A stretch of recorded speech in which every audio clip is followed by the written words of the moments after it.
Волшебная коробочка.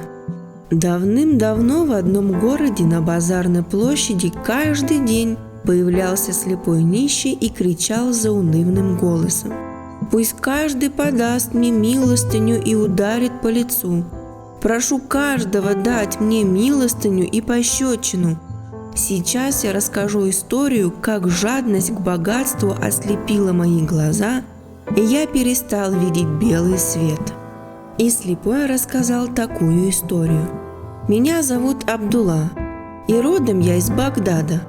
После смерти отца получил я немалое наследство, но был неразумен, ленив и быстро промотал все свое добро. Жена уговорила меня купить на последние деньги пару верблюдов. Стал я перевозить грузы и так жить. Понемножку копил деньги, стал богатеть, и через несколько лет в моем караване было уже 80 верблюдов. Я перевозил товары из Багдада в Басру и другие большие города. Однажды возвращался я с караваном домой в Багдад и на полпути остановился отдохнуть. Спутал я верблюдов и пустил их пастись, а сам присел под деревом поужинать. Вдруг откуда-то появился карлик. Он подошел ко мне, и мы поздоровались. Карлик присел рядом со мной и спросил, откуда я и куда держу путь. Я ему ответил и поделился с ним ужином. Так мы сидели под деревом и разговаривали. Вдруг карлик сказал: «Я знаю в горах место, где спрятан огромный клад. Если нагрузить всех твоих верблюдов золотом и всякими драгоценностями, то и не заметишь убыли. Там нет числа сокровища». Услышал я эти слова карлика и страстно захотел овладеть сокровищами. И я стал просить карлика: «Покажи мне это место, и я дам тебе одного верблюда. Нагружай его драгоценностями и вези куда хочешь». «Ты дешево хочешь получить такое несметное богатство?» – ответил карлик. «Вот если отдашь мне половину своих верблюдов, тогда я отведу тебя и покажу сокровища. Если отдам ему 40 верблюдов, а остальные 40 нагружу золотом для себя, и то будет очень хорошо», – подумал я. «Шутка ли без труда получить такое огромное богатство?» И я пообещал отдать карлику 40 верблюдов. Вот мы собрали своих 80 верблюдов в один караван и тронулись в путь. Скоро мы достигли горы и вступили в глубокое мрачное ущелье. Такое оно было узкое, что верблюды с трудом могли пробираться там, да и то гуськом. Карлик шел впереди. Вдруг он остановился и сказал: «Вот мы и пришли. Усади своих верблюдов на землю и приготовь их для погрузки». Я сделал так, как велел карлик. Тогда он прошел еще немного вперед и остановился у высокой скалы. Потом собрал охапку хвороста и поджег его. Когда костер разгорелся, карлик бросил в огонь какой-то порошок и тихо произнес несколько слов. Вдруг земля под ним задрожала, как при землетрясении. Раздался страшный треск, и в скале подле того места, где горел костер, появилась глубокая трещина. «Иди за мной», – сказал карлик. Мы вошли в трещину и очутились в огромной пещере. Что увидели там мои глаза? Кучи золотых монет, сундуки драгоценных металлов. Клянусь свою жизнью, сокровищем не было конца. Я стал как безумный хватать драгоценности и золотые монеты и набивать свои карманы. Но карлик велел мне поскорее выносить сундуки и мешки и грузить на верблюдов. Когда мы нагрузили всех верблюдов, карлик достал из одного сундука какую-то маленькую серебряную коробочку, осмотрел ее и бережно положил себе в карман. Потом он взял меня за руку и вывел из пещеры. Только мы вышли, карлик произнес опять заклинание. Земля дрогнула, трещина сомкнулась, и перед нами была только высокая скала. Верблюды с трудом поднялись, так тяжела была кладь. Скоро мы выбрались из ущелья и вышли на дорогу. «Прощай и будь счастлив, теперь ты самый богатый человек», – сказал карлик. Он отсчитал 40 верблюдов и пошел в сторону Басры. А я повернул остальных 40 верблюдов в родной Багдад. Шагнул я было вперед и остановился. Жадность когтями сжала мое сердце. Я отдал карлику 40 своих верблюдов, да еще и сокровища. Зачем я это сделал? Я ограбил сам себя, ой, несчастный. На что карлику такое богатство? Может быть, я сам как-нибудь нашел бы это ущелье и этот клад, и тогда все сокровища достались бы мне одному. И мне так стало жаль своих верблюдов и сокровищ, что я не выдержал и побежал догонять карлика. «О, великий карлик!» – сказал я ему. «Ты одинокий странник. Зачем тебе столько верблюдов? Ты не справишься с ними. Лучше отдай мне 10 обратно. Хватит тебе и 30. Я всю жизнь буду помнить твое добро». Карлик молча отсчитал мне 10 верблюдов, а остальных погнал дальше своей дорогой. Теперь у меня было 50 верблюдов, нагруженных золотом и драгоценностями, и я был счастлив.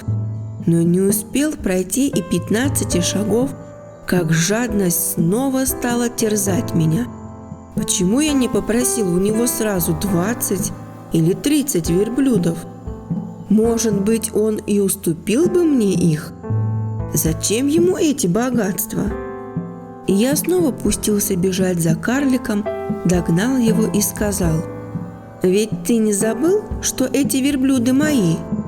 Я знаю все их повадки и умею управлять ими. А тебе будет трудно справиться с ними. Лучше отдай мне еще 20 из них. Хватит тебе и 10 верблюдов». Карлик ничего не сказал и отдал мне еще 20 верблюдов, а остальные 10 повел с собой. Но жадность овладела мной все больше и больше. Я стал просить его отдать мне и остальных 10 верблюдов. Карлик не сказал ни слова и отдал последних верблюдов. Теперь я собрал всех своих верблюдов, поставил по порядку и совсем счастливый собрался идти в Багдад. Вдруг я вспомнил про ту серебряную коробочку, которую карлик положил в карман, и подумал: карлик без спора отдал мне 40 верблюдов с драгоценностями. Не взять ли у него и эту коробочку? На что она ему? А мне пригодится, ведь она тоже денег стоит. Но не тут-то было. Карлик коробочку не отдал. Сколько я не просил его, он говорил нет.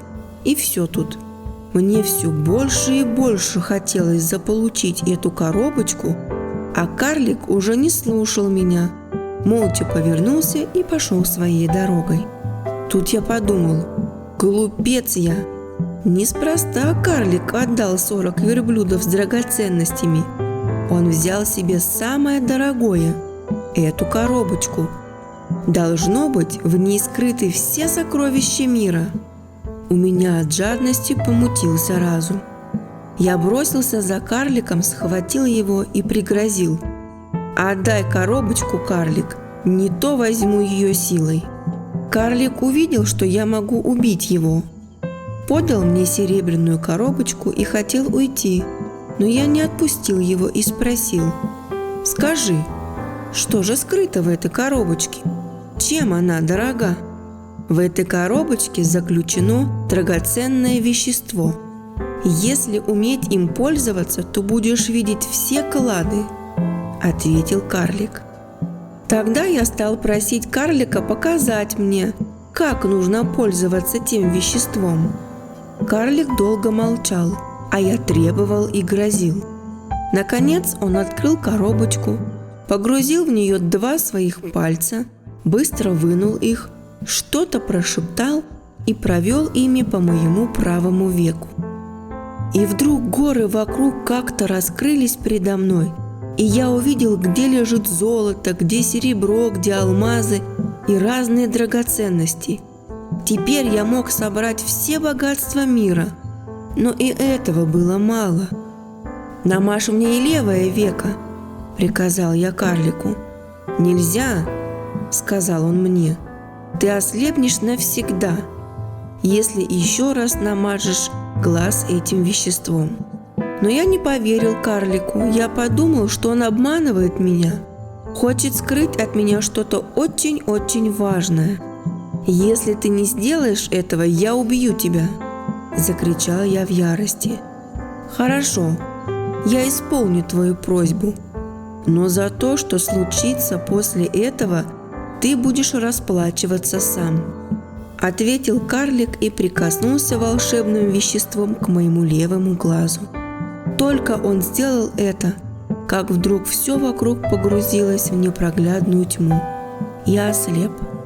Когда я понял это, я бросился к ногам старца, рыдал и умолял его: «Возьми себе всех верблюдов, все сокровища и эту коробочку с чудодейственным веществом. Только прости меня и верни мне зрение». «Жалкий человек», – сказал карлик, – «ты не послушал меня, а теперь уже никто не может тебе помочь. Всю жизнь ты будешь оплакивать тот день, когда жадность ослепила тебя». После этого карлик забрал всех верблюдов с драгоценностями и ушел. Я долго кричал, рыдал и умолял карлика вывести меня на главную дорогу, где бы я мог пристать к какому-нибудь проходившему каравану, но карлик не слышал меня. Долго я скитался голодный и оборванный в горах, пока не выбрался на большую дорогу.